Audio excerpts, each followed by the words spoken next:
Zahara Okoro walked into the airport like she belonged there, because she did. Not in the flashy, attention-seeking way some travelers did, dragging oversized suitcases and shouting into Bluetooth headsets. No, Zahara moved with a quiet kind of certainty, the kind that came from knowing exactly who you were and what you'd built. She wore a soft gray wrap coat, the kind that looked simple but had been tailored just for her, and carried a small leather satchel slung over one shoulder. Her hair was pulled back in a low twist and her eyes, calm, observant, scanned the terminal not with anxiety, but with the ease of someone who'd walked through 100 airports just like this one. It had been a long month. 3 countries, back-to-back meetings, late nights reviewing contracts under hotel room lights. All she wanted now was to sink into the wide, cushioned seat waiting for her in first class, close her eyes, and let the hum of the engines carry her home. She wasn't looking for special treatment. She'd paid for the ticket, just like anyone else. Well, technically, she hadn't paid for it. But that wasn't the point. The point was, it was hers, legitimately, officially, no tricks, no favors. The gate area for Flight 287 was crowded.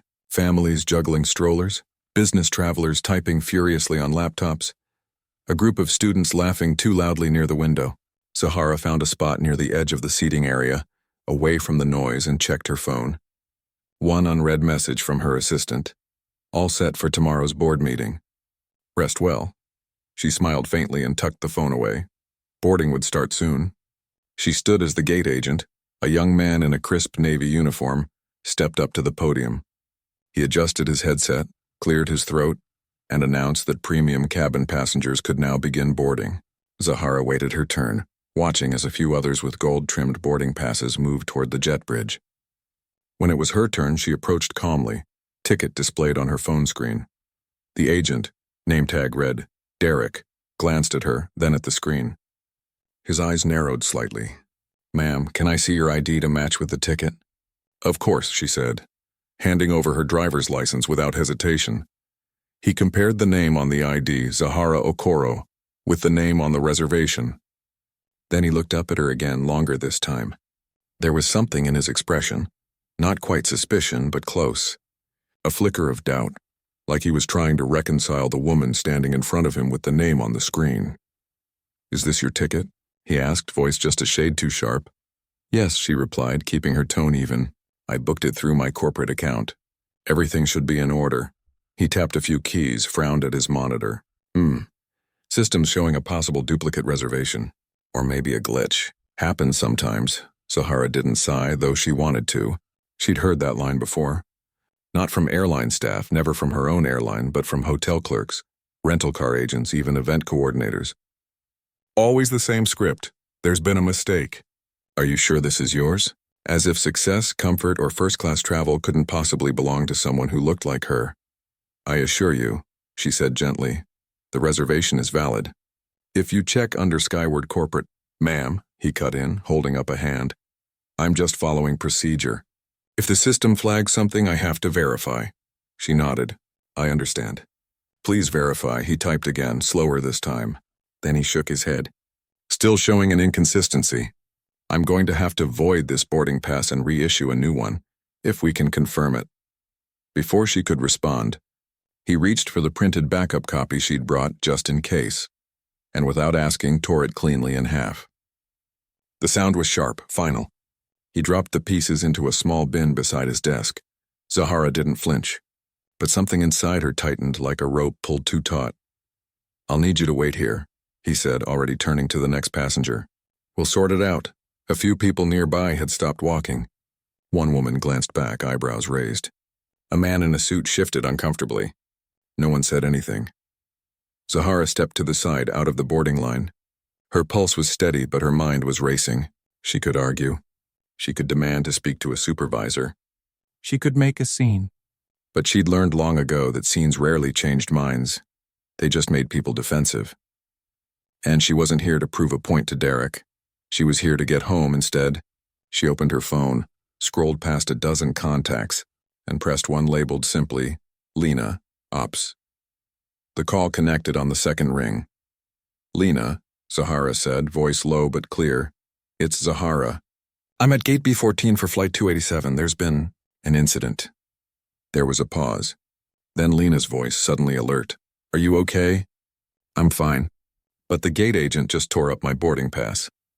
Said there was a system error. He didn't believe the ticket was mine. Another pause. Longer this time. Lena knew what that meant. She'd heard the stories. She'd even witnessed a few. I'm on my way, Lena said. Don't move, and thank you for calling me instead of walking away. Zahara smiled faintly. I still want to fly today. She ended the call and leaned against the cool glass wall overlooking the tarmac. Planes taxied in the distance, their lights blinking like distant stars. She thought about the first time she'd set foot in an airport. She was 12, flying alone to visit her grandmother in Detroit. She remembered how huge everything felt, how every uniformed person seemed like a gatekeeper to another world. Back then, she never imagined she'd one day build an airline of her own. Not for fame, not for power, but because she'd been tired of being treated like she didn't belong, even when she'd earned her place 10 times over. Now, standing here, she felt that old weariness again. Not anger, not even sadness, just tired of having to prove over and over that she was who she said she was, that her success wasn't a fluke, that her presence in first class wasn't a mistake. Derek was still at the podium, now checking another passenger's ticket. He hadn't looked her way once since tearing up her pass. Maybe he thought she'd given up. Maybe he assumed she'd slink off to economy embarrassed. But Zahara wasn't going anywhere. A few minutes later, a woman in a dark blazer hurried toward the gate, Lena breathless, eyes scanning the area until they landed on Zahara. Relief washed over her face. She rushed over. Zahara, I am so sorry, Lena said, voice thick with frustration. This is unacceptable. It's not your fault, Zahara said. But it's also not new. Lena turned toward the gate desk, jaw set. I'll handle this. No, Zahara said softly, touching her arm. Not yet. Let's see how this plays out. Lena hesitated, then nodded. They both watched as Derek finished processing the last of the first-class passengers. The jet bridge door closed. Boarding for economy would begin soon. Derek finally noticed Lena standing nearby. He straightened his tie, suddenly aware something was off. He approached, polite but guarded. Can I help you, ma'am? Lena crossed her arms. You just invalidated a valid first-class ticket without proper verification. That's a breach of protocol. I was following system alerts, he said quickly. There was a discrepancy. Did you contact reservations? Did you call corporate support? Or did you just assume the passenger was lying? He shifted his weight. I used my best judgment. Your best judgment just humiliated a loyal customer, Lena said, voice low but firm. And you didn't even look her in the eye when you did it. Derek glanced past Lena and finally saw Zahara. Really saw her, not just as a passenger but as a person, and something in his expression changed. Not guilt, not yet, but confusion, like he was trying to place her. Zahara stepped forward. Derek, she said, using his name for the first time. Do you know whose airline this is? He blinked. Skyward Airways. But who founded it? He frowned. I think it was a group of investors. Maybe a former pilot. Zahara nodded slowly. Close, it was me. Derek's face went still. His eyes darted between her and Lena, then back to Zahara. The color drained from his cheeks. You're Zahara Okoro, she finished. Yes, he opened his mouth, closed it. Swallowed hard. All the confidence he'd carried minutes ago was gone, replaced by dawning horror. I didn't recognize you, he stammered. I swear I didn't mean. I know you didn't mean to insult me, Zahara said, cutting him off gently. But you did. Not because of who I am, but because of what you assumed I couldn't be. He looked down at his shoes. I'm so sorry. Zahara studied him for a long moment. He was young, maybe early 20s. Probably new to the job, trying to do things by the book, but the book hadn't taught him how bias creeps in through the margins. I accept your apology, she said. But this isn't just about me. It's about every passenger who's ever been questioned for no reason other than how they look. We can't run an airline like that. Lena handed her a freshly printed boarding pass, first-class aisle seat just as booked. Zahara took it but didn't move toward the jet bridge. Boarding's closed, Derek said quietly, still not meeting her eyes. Not for her, Lena said. Zahara turned to him one last time. Tomorrow I want you to sit in on our customer experience review. Not as punishment, As a chance to learn, he nodded, voice barely a whisper. Yes, ma'am. She walked toward the gate, boarding pass in hand. As she stepped onto the jet bridge, she didn't look back. But inside, she knew this wasn't the end of the story. It was just the beginning. The moment Zahara disappeared into the jet bridge, the air around gate B14 changed. It wasn't loud or dramatic, no shouting, no tears, but something had shifted. People who'd been scrolling on their phones or flipping through magazines now glanced at each other with quiet curiosity. A woman in a floral scarf whispered to her travel companion, "Did you see that?" The man beside her nodded slowly, eyes still fixed on the gate agent who stood frozen behind the desk, his fingers gripping the edge like he might fall over if he let go. Derek didn't move for nearly a full minute. His chest rose and fell too quickly and his ears burned red. He kept replaying the last few minutes in his head. The way he'd spoken, the way he'd torn that ticket without even asking for a second form of confirmation, the calm certainty in that woman's voice when she said, "It was me." He'd seen her photo before, of course. It was in the employee handbook on the company intranet, even on the back of the safety cards in every seat pocket. Zahara Okoro, founder and CEO of Skyward Airways. But seeing a photo and a corporate profile and standing face-to-face with someone are two very different things, especially when your brain has already made up its mind before your eyes even focus. He wanted to disappear, but he couldn't. He still had a job to do. Economy boarding was about to start, and dozens of passengers were already lining up, boarding passes in hand, tired and ready to get on the plane. He forced himself to straighten his uniform, clear his throat, and step back to the podium. His voice came out shaky at first, but he pushed through. "Economy passengers, rows 20 and above, you may now begin boarding." No one seemed to notice his discomfort, except maybe the older gentleman in the front of the line who gave him a long, thoughtful look before handing over his ticket. But Derek couldn't meet his eyes. He scanned the pass quickly, handed it back, and gestured toward the jet bridge without a word. Inside the terminal, word traveled faster than any announcement. A teenager who'd filmed part of the exchange, just the moment when Zahara calmly stepped aside after her ticket was torn, showed the clip to her friend. "That lady owns the whole airline," she said, eyes wide. Her friend gasped, "No way." Within minutes, the video was shared in a private group chat, then reposted to a travel forum with the caption, "Gate agent humiliates woman, doesn't know she's the CEO." It wasn't malicious, just stunned disbelief. But online, even quiet disbelief can ripple outward. Meanwhile, Lena hadn't left. She stood near a pillar a few yards from the gate, arms crossed, watching Derek work. She wasn't there to shame him. She'd been in customer service long enough to know everyone makes mistakes, but she needed to see how he handled the aftermath. Did he double-check every ticket now with extra care? Did he apologize to passengers with more warmth? Or was he just going through the motions, numb with embarrassment? She noticed the change almost immediately. His posture was stiff, his smile forced, but his scanning was meticulous. He asked for ID more often, not rudely but carefully. He even thanked each passenger as they handed over their passes. It wasn't perfect, but it was effort, and effort, Lena knew, was where real change began. Back on the plane, Zahara settled into her seat. The cabin was quiet, the soft lighting casting a golden glow over the cream-colored leather. A flight attendant approached with a warm smile and a glass of sparkling water. "Welcome aboard, Miss Okoro. We're honored to have you with us today." Zahara accepted the glass with a nod. "Thank you. And thank you for always making this cabin feel like a sanctuary." The attendant hesitated, then lowered her voice. "I heard what happened at the gate." Zahara sighed. "News travels fast." "It's not gossip," the woman said gently. "It's concern. We all know how much you care about how people are treated, especially those who've been overlooked before." Zahara looked out the window. The ground crew was doing their final checks. In the distance, another Skyward plane taxied toward the runway. She thought about all the hands that kept this airline running. The pilots, the cleaners, the baggage handlers, the call center staff working overnight shifts. She'd built this not just to move people from one place to another, but to make them feel seen, respected, safe.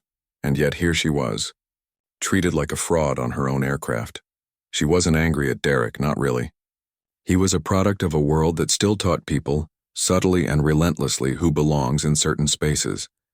First class, boardrooms, luxury hotels, These were still imagined by many as places for certain kinds of people. Not women like her. Not with her skin, her name, her quiet demeanor. Success hadn't erased that. If anything, it sometimes made the assumptions sharper, because her presence defied the script. What hurt more was the realization that this wasn't an isolated incident. It was a symptom. And symptoms needed treatment, not just bandages. As the plane pushed back from the gate, Zahara pulled out her notebook, the same one she'd carried for years, its cover worn soft at the edges. She opened to a fresh page and wrote 2 words at the top: belonging audit. Below it, she began listing ideas: mandatory bias recognition training for all frontline staff, anonymous passenger feedback tied to team performance reviews, a listening tour where executives spent a day working gate or baggage claim. She wasn't writing a punishment plan. She was writing a healing plan for the company, for the passengers, even for Derek. Back at the terminal, the last economy passenger boarded. The gate area emptied. Derek finally allowed himself to breathe. He gathered his things, logged out of the system, and prepared to head to the staff break room. But before he could leave, a supervisor he'd never seen before approached, mid-40s, sharp eyes, calm presence. "Derek?" The man asked. "Yes, sir. I'm Calvin, Regional Operations Lead. Lena asked me to walk you through what happens next." Derek's stomach dropped. "Am I being suspended?" Calvin shook his head. "No, but you are being asked to participate in a review process. Ms. Okoro doesn't want you fired. She wants you to understand." Relief and shame warred inside him. "I do understand," he said quietly. "I just didn't think." "That's the problem," Calvin said, not unkindly. "Most of the time, people don't." They walked together toward the employee wing of the terminal. As they passed a digital screen displaying Skyward's core values: dignity, clarity, trust, Derek couldn't look at it. At the same time, in a conference room 3 floors above, Lena was on a secure call with the airline's head of people and culture. "We need to move fast," she said. "Not to punish, but to educate. Zahara's flying home, but she's already drafting changes." "Do we go public?" the head of culture asked. "Not yet. Let's fix it from the inside first, but we should prepare a statement, just in case that video goes viral." Because they both knew it might. In today's world, moments like this didn't stay quiet for long. Later that evening, as the plane cruised at 35,000 feet, Zahara received a text from her niece. "Aunt Z, is this you?" Attached was a screenshot of the forum post. She typed back, "Yes, but it's okay. We're going to make it better." She closed her eyes, listening to the steady drone of the engines. She thought about Derek, not with bitterness, but with a strange kind of hope. Because if someone like him could learn, really learn, then maybe the next passenger wouldn't have to prove they belonged. Maybe they'd just be welcomed. And that, more than anything, was why she'd started Skyward in the first place. Not for the planes, not for the profits, but for the possibility that one day, no one would ever have to say, "But you don't look like you fly first class." Because everyone, she believed, deserved to belong exactly as they were. The next morning, sunlight streamed through the tall windows of Skyward Airways headquarters, casting long rectangles of gold across the polished floors. The building hummed with quiet energy, keyboards clicking, hushed conversations in hallways, the occasional ring of a phone. But in one corner office on the 7th floor, the air was still. Zahara sat at her desk, a steaming mug of ginger tea beside her, reviewing notes from the flight. She hadn't slept much, not because she was angry, but because her mind wouldn't stop turning over what had happened, and what needed to happen next. She wasn't interested in revenge. She'd never been that kind of leader. What she wanted was understanding, real, lasting change, and that started with a conversation. By mid-morning, Derek arrived at the building escorted by Calvin. He'd barely slept either. His stomach twisted as they stepped off the elevator. Everything about the place felt different now, not just corporate, but personal. Posters on the walls showed real passengers. A grandmother holding her granddaughter's hand, a young musician with a cello case, a nurse in scrubs boarding after a long shift. Under each photo, a quote, "Skyward didn't just fly me home. It made me feel like I mattered." Derek swallowed hard. He'd walked past those posters a dozen times and never really seen them. They were led to a small meeting room, not the boardroom, not an interrogation chamber, Just a quiet space with a round table and comfortable chairs. Zahara was already there, standing by the window. She turned when they entered and offered a small, calm smile. "Thank you for coming, Derek," she said. He nodded, unable to speak at first. "Ms. Okoro, I don't even know where to start." "How about with the truth?" she said gently. "Not the polished version. Just what you were thinking when you saw me at the gate." He looked down at his hands. "I saw your ticket, and I guess I just didn't believe it was real. Not because of anything you did. It's just, I've seen people try to scam first class before, and sometimes they look normal. So I guess you assumed I didn't fit the picture in your head," she finished for him. He nodded, shame burning in his chest. "Yeah, and that's not fair to you, or to anyone." "No," she agreed. "It's not." There was a long pause. Outside, a delivery truck rumbled past. Inside, the silence wasn't heavy, it was thoughtful. "Do you know why I started this airline?" Zahara asked, not as a test, but as an invitation. Derek shook his head. "Because 20 years ago, I flew cross-country for a job interview. I'd saved for months to afford a first-class seat.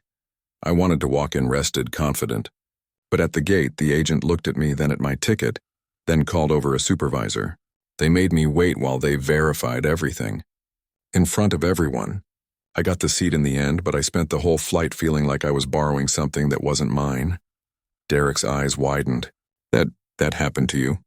"More times than I can count," she said softly. "Even after I became an executive. Even after I owned companies. People still look at me and see someone who must be mistaken, lost, or pretending." He didn't know what to say. "I'm so sorry," he finally managed. "I believe you," she said. "But sorry isn't enough. What matters is what you do now." Calvin, who'd been standing quietly by the door, stepped forward. "We've scheduled you for the new inclusion workshop next week. It's not punishment, it's part of your onboarding, actually. We just missed it the first time around." Derek nodded quickly. "I'll be there. I'll do whatever it takes." Zahara studied him. She saw fear, yes, but also sincerity. And something else, a willingness to grow. That was rare. "And precious, good," she said. "But I'd like you to do one more thing. Anything. Come with me tomorrow. Not to a meeting. To the airport. But not as a gate agent. As a listener. I want you to sit with our customer service team during morning rush. Just watch. Just listen. And tell me what you hear.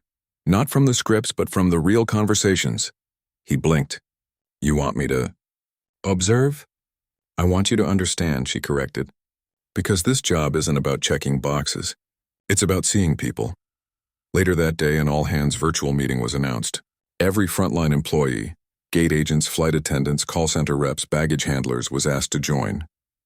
No agenda was shared. Just a time, a link, and a note. From Zahara.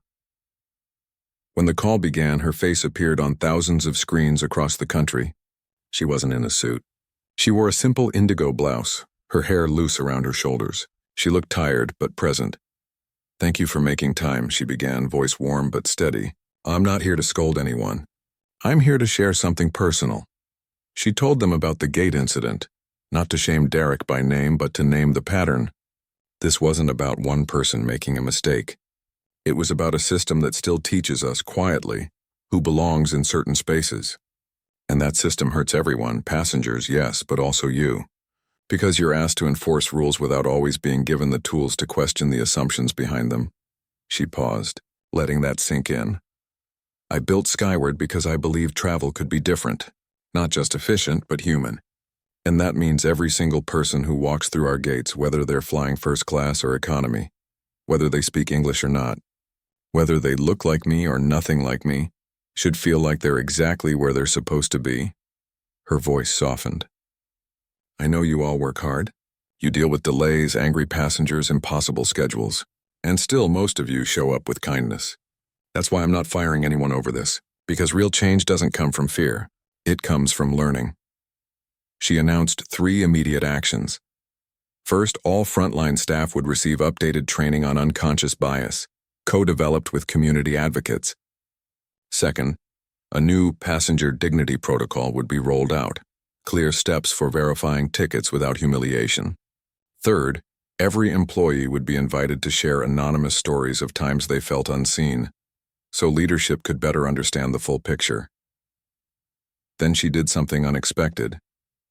She opened the floor. For the next 40 minutes, employees spoke, some via video, some through chat. A flight attendant in Denver shared how a passenger once demanded to speak to someone who actually owns this airline when she asked him to stow his bag. A call center rep in Atlanta talked about being told, "You sound too nice to be real customer service." A baggage handler in Chicago said he'd been mistaken for security more times than he could count. Zahara listened to every word. Didn't interrupt. Didn't defend. Just listened. When it was over, she said simply, "Thank you for trusting me with your truth. I'll do better, and I'll ask you to do better too. Not for me, but for each other." After the call ended, Derek sat in the break room staring at his coffee. One of the senior gate agents, a woman named Rosa who'd worked at Skyward for 12 years, sat down across from him. "You okay?" she asked. He shook his head. "I feel like I've been sleepwalking." Rosa nodded. "Happens to all of us." "The good news? You woke up?" Later that evening, Zahara walked through the nearly empty office. She stopped by the wall of photos again. The real passengers, the real stories. She thought about Derek's face when she'd told him about her own experience at the gate all those years ago. The way his eyes had changed. Not defensive anymore, just sad and ready. She knew this wouldn't fix everything overnight. Bias wasn't a switch you could flip off. But it was a start. And sometimes a start was enough to change everything. Back at home, she poured herself a glass of water and sat on her balcony. The city lights shimmered below. Somewhere out there, a skyward plane was landing, another taking off. Thousands of people, trusting her airline to carry them safely, kindly.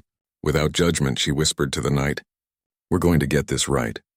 And for the first time in days, she believed it. Zahara didn't grow up dreaming of private jets or corner offices. Her childhood home sat on a quiet street in East Atlanta, where the porch light stayed on late and neighbors checked in on each other without being asked. Her mother stitched wedding gowns by hand, fingers calloused but precise, while her father fixed carburetors in a garage that always smelled of oil and coffee. Money was tight, but love wasn't, and from an early age, Zahara learned that dignity wasn't something you bought. It was something you carried, no matter your circumstances. She was 12 the first time she flew alone. Her grandmother was sick in Detroit, and her parents scraped together every spare dollar for a one-way ticket. Zahara wore her best dress, navy blue with white piping, and clutched a small suitcase like it held her whole future. At the airport, she watched how people moved. The way some strode through security like they owned the place, while others hesitated, eyes darting as if expecting to be stopped. She didn't understand it then, but she felt it, the invisible lines drawn between who belonged and who was just passing through. In college, she studied aerospace logistics not because it was glamorous, but because she loved systems. How things connected, how efficiency could serve people, not just profits. While others chased internships at legacy carriers with flashy reputations, she took a summer job loading baggage at a regional hub. She wanted to see how the machine worked from the ground up. She watched how gate agents spoke to passengers in economy versus first class. Not always unkindly, but differently. A little less eye contact, a little less patience, a little less belief. After graduation, she climbed the ranks quietly. She managed operations for a cargo airline, then passenger services for a mid-sized carrier. She was good at her job, calm under pressure, sharp with data, relentless about fairness. But no matter how many promotions she earned, she still got the look. The pause, the polite but skeptical, "Are you sure you're in the right meeting?" It didn't matter that she'd authored the strategy they were discussing. Her presence was still treated like a surprise. At 34, she walked away from a six-figure salary and poured her savings, every penny, into a dream most called reckless, an airline built on respect. Not luxury for luxury's sake, but comfort with conscience. She named it Skyward not because it sounded grand, but because it pointed upward, toward possibility, toward hope, toward the idea that everyone deserved to rise. The early days were brutal. Investors laughed her out of rooms. "People don't care about dignity," one told her. "They care about price and speed." But Zahara believed differently. She hired staff not just for experience, but for empathy. She trained flight attendants to learn passengers' names when possible. She made sure every aircraft had seats that accommodated all body types, not just average ones. She insisted that customer service calls be answered by humans, not bots, even if it cost more. Slowly, quietly, Skyward grew, not through flashy ads, but through word of mouth. A teacher told her colleague how the crew helped her calm her anxious student during turbulence. A veteran shared online how a gate agent noticed his service dog was stressed and quietly upgraded him to extra legroom. People began to say, "If I'm flying Skyward, I know I'll be treated like a person, not a ticket number." Zahara rarely took credit. She flew economy most of the time, listening to real feedback, watching how her policies played out in practice. She only booked first class when she was exhausted beyond measure, like after that month-long trip. And even then, she didn't expect special treatment, just fairness, which is why what happened at Gate B14 cut so deep. Not because she'd been denied a seat. She could have fixed that in seconds with a phone call. But because it reminded her that, despite everything she'd built, the world still saw her through old eyes. And worse, it meant her own team, the people she trusted to carry her vision, were still carrying invisible biases of their own. But instead of retreating, she leaned in. The all-hands meeting had opened a door. Now she walked through it. She spent the next week visiting airports, not as CEO but as Zahara. In Chicago, she sat with baggage handlers during their lunch break, listening to stories about passengers who yelled over lost suitcases. In Phoenix, she shadowed a new gate agent, watching how she greeted families with strollers versus solo business travelers. In Miami, she joined a flight crew debrief after a red-eye, hearing how they handled a passenger in distress without ever calling for security. Every conversation reinforced one truth: her people wanted to do better. They just needed clearer tools, safer spaces to admit mistakes, and constant reminders that service wasn't about rules, it was about humanity. Back at headquarters, she worked with Lena and Calvin to redesign the onboarding program. New hires wouldn't just learn how to scan a boarding pass. They'd hear real audio clips with permission of passengers describing how they felt when they were doubted, ignored, or dismissed. They'd role-play scenarios where assumptions could lead to harm, and they'd meet team members from different backgrounds who'd share their own experiences of being misjudged. Zahara also made a personal decision. She'd always avoided the spotlight, believing the airline should stand on its values, not her face. But now she realized her visibility mattered. If people didn't know she was the founder, if they couldn't picture a black woman as the owner of a national airline, then the assumptions would keep happening. So she agreed to a rare internal feature. A short video interview not about profits or routes, but about why she started Skyward. She spoke about her mother's hands, her father's garage, that first solo flight. She talked about the shame she felt when questioned at gates, and the promise she made to herself. If I ever have the chance to build something, I'll make sure no one feels that way on my watch. The video was shared company-wide. Within hours, employees began replying with their own stories. A ramp agent in Seattle wrote, "My daughter wants to be a pilot. After watching this, I told her, go for it. Someone's already paved the way." A reservations agent in Dallas shared, "I used to think I was just answering calls. Now I know I'm part of someone's journey home." Even Derek sent a message, not through official channels, but a handwritten note left at Zahara's office door.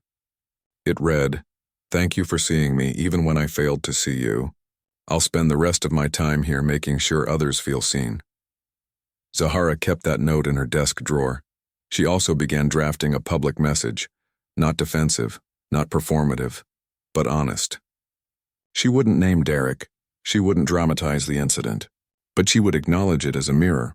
Sometimes, she wrote, the systems we build reflect the world we're trying to change. And that means we have to keep looking closely, especially when it's uncomfortable. She knew the risk. Some would call it overreach. Others might say she was making a mountain out of a molehill. But she'd learned long ago that silence was the real danger. Silence let assumptions fester. Silence let people feel alone. One evening, as she reviewed the final draft of the statement, her phone buzzed. It was her niece again. "Aunt Z, my teacher showed your video in class today. She said you're proof that you can build something kind in a world that's often not." Zahara smiled, her eyes stinging just a little. Maybe that was enough. Not perfection, not never making mistakes, but building something that tried every single day to be better. And in that trying, giving others permission to believe they belonged too. Weeks passed. and the ripples from Gate B14 kept spreading, but not in the way anyone expected. There was no scandal, no viral outrage, no headlines screaming injustice. Instead, something quieter and more powerful took root. Change that grew from the inside out. Derek didn't disappear after that morning in the meeting room. He showed up early, nervous, but present. He sat through the inclusion workshop not with folded arms, but with a notebook open, scribbling questions in the margins. He listened as a guest speaker, a retired school teacher who'd been removed from a flight years ago for looking suspicious, described the shame that stayed with her for years. He watched a video of a young man in a wheelchair explaining how gate agents often spoke to his aide instead of him, and for the first time Derek didn't think, that wouldn't happen here. He thought, it already did. He volunteered for the newly formed Passenger Experience Task Force, a group of frontline staff from across the country who met monthly to review real passenger feedback and suggest policy tweaks. At the first meeting, he hesitated before speaking, but when he did, his voice was steady. I used to think following procedure meant doing things exactly the same for everyone, he said. But fairness isn't about sameness. It's about seeing who's in front of you and adjusting so they feel respected. No one clapped, but several people nodded. That was enough. Meanwhile, Skyward Airways launched a campaign unlike any it had done before. No celebrities, no sweeping shots of mountains from 40,000 feet, just real people in real seats telling real stories. A nurse from Cleveland described flying home after her first shift back from maternity leave, and how the flight attendant noticed her exhaustion and quietly brought her a warm blanket. A high school choir director from New Mexico shared how the crew helped his students, many flying for the first time, navigate security without panic. A retired librarian from Portland talked about how, when her husband passed, Skyward staff helped her reschedule her trip without charging a fee, just because she asked. The campaign was called Who Belongs Here? And the answer, shown in every photo and every quote, was simple: everyone. It wasn't flashy, but it resonated. People shared it not because it was polished, but because it felt true. Travel bloggers wrote about the shift in tone. Industry newsletters noted Skyward's customer satisfaction scores had climbed to their highest in 5 years. But Zahara didn't track those metrics as victories. She tracked the small moments.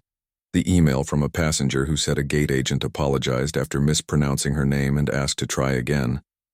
The note from a flight attendant who'd taken extra time to help a nonverbal child feel comfortable during takeoff. She also kept her promise to fly economy more often. On a Tuesday morning in late spring, she boarded a flight from Denver to Atlanta, carry-on in hand, no fanfare. She wore jeans and a soft sweater, her hair in a loose bun. The gate agent, a woman with silver-streaked hair and a warm smile, checked her ticket, glanced at her face and said, "Welcome back, Ms. Okoro. We're glad you're with us." No hesitation.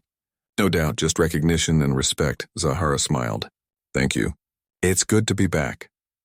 As she walked down the aisle, a few passengers looked up, not because she demanded attention, but because there was something calming about her presence. She settled into her window seat, nodded to the woman beside her, and opened her book. Halfway through the flight attendant paused by her row. She didn't offer special treatment or whisper conspiratorially. She simply leaned in slightly and said, "We've got your favorite tea if you'd like it. Ginger with a hint of lemon." Zahara looked up, surprised. "You remembered? You mentioned it once during a crew walkthrough last year," the attendant said with a small shrug. "It stuck with me. That was the heart of it," Zahara realized. Not grand gestures, not performative kindness, just paying attention. Just remembering that behind every ticket was a person, with a name, a story, and a right to be treated like they belonged. Back at headquarters, the new passenger dignity protocol was fully rolled out. Every frontline employee had completed the updated training. Supervisors were evaluated not just on efficiency, but on how well they modeled inclusive behavior. And every quarter, Zahara joined a random team for their morning huddle, sometimes in baggage claim, sometimes at a ticket counter just to listen. One rainy afternoon, she sat with a group of customer service reps in the call center. A young man named Theo was on the phone with a passenger whose flight had been canceled due to weather. Instead of rushing through the rebooking script, Theo asked, "Is there someone waiting for you at your destination? Maybe we can find a route that gets you there by dinner." Zahara watched as he gently guided the caller to a new option, even though it meant a longer hold time for him. When he hung up, he noticed her watching and flushed slightly. "I know it's not the fastest way," he said. "It's the right way," she replied. Later, she asked him what had changed in his approach. He thought for a moment. "I used to think my job was to fix problems. Now I think it's to honor people. Even when the system fails them, I can still see them." That night, Zahara wrote in her journal, "This is why we build things. Not to be perfect, but to be human." The incident at G